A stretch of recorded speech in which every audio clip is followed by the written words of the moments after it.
उत्सव कथाएं चैनल में आपका खूब खूब स्वागत है। आज हम कल्याणवाणी के अध्याय 4 समय के तार इसके भाग 4 के बारे में वर्णन करते हैं।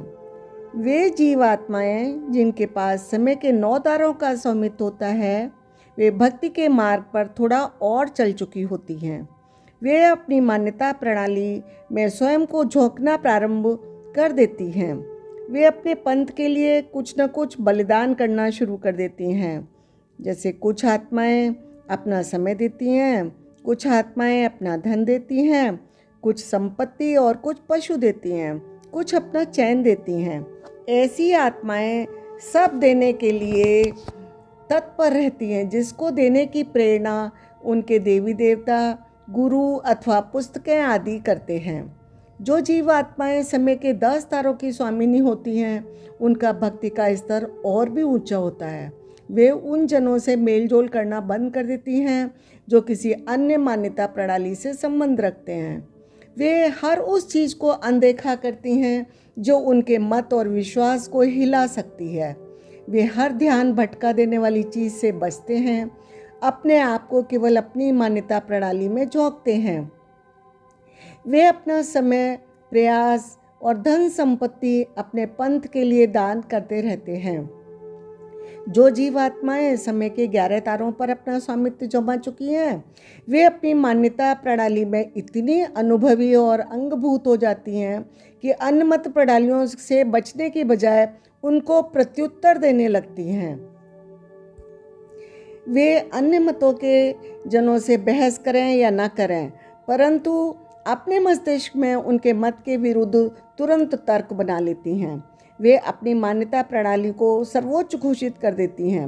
वे अन्य मत प्रणालियों को या तो पूरी तरह अस्वीकृत कर देती हैं या उन्हें अपनी ही मान्यता प्रणाली का एक गौण रूप सिद्ध कर देती हैं।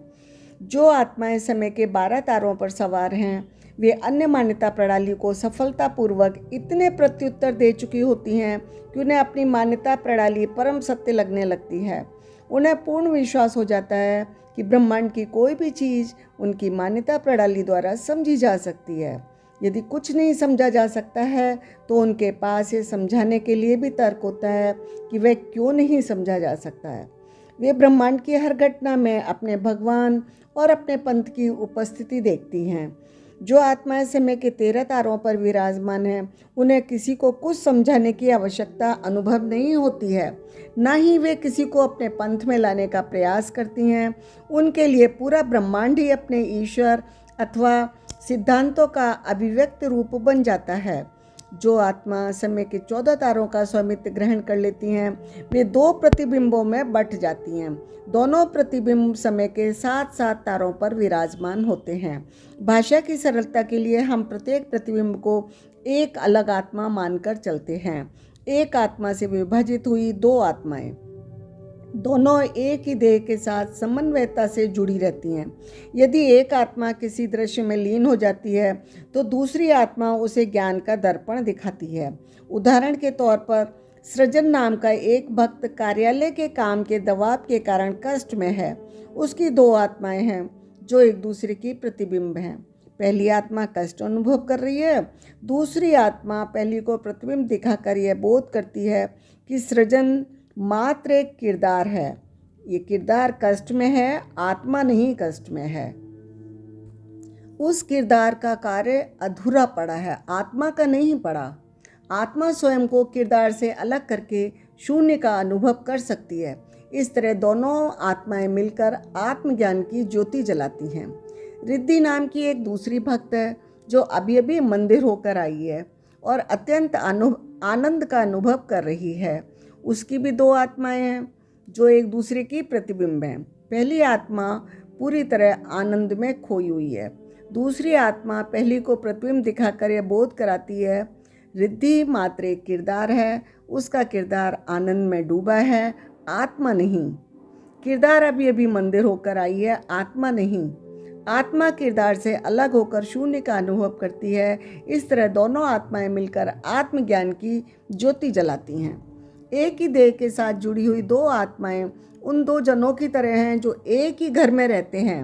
यदि वे आत्माएं एक दूसरे की पूरक हैं, जैसा कि एक आत्मा के दो में विभक्त होने पर होता है, तो वे शांति के साथ एक ही देह से जुड़ी रह सकती हैं। वे अनंत शून्य को प्राप्त हो जाती हैं, अर्थात वे जीवन मरण से मुक्ति पा लेती हैं। समय के 7 तारों से 14 तारों तक की आत्मा की यात्रा सरल नहीं होती है। यह इस पर निर्भर करती है कि आत्मा का किरदार किस मान्यता प्रणाली से बंधा हुआ है। वह मान्यता प्रणाली यदि दूषित है तो आत्मा यात्रा के बीच में ही लंबे समय तक अटकी रह सकती है। मान्यता प्रणाली एक वाहन का कार्य करती है। यदि वाहन ठीक भी हुआ तो भी आत्मा को 14 तारों का स्वामित्व प्राप्त करने में 1 से अधिक जन्म लेने पड़ सकते हैं। जब हनुमान जी ने चंद्रा की आत्मा को समय के 13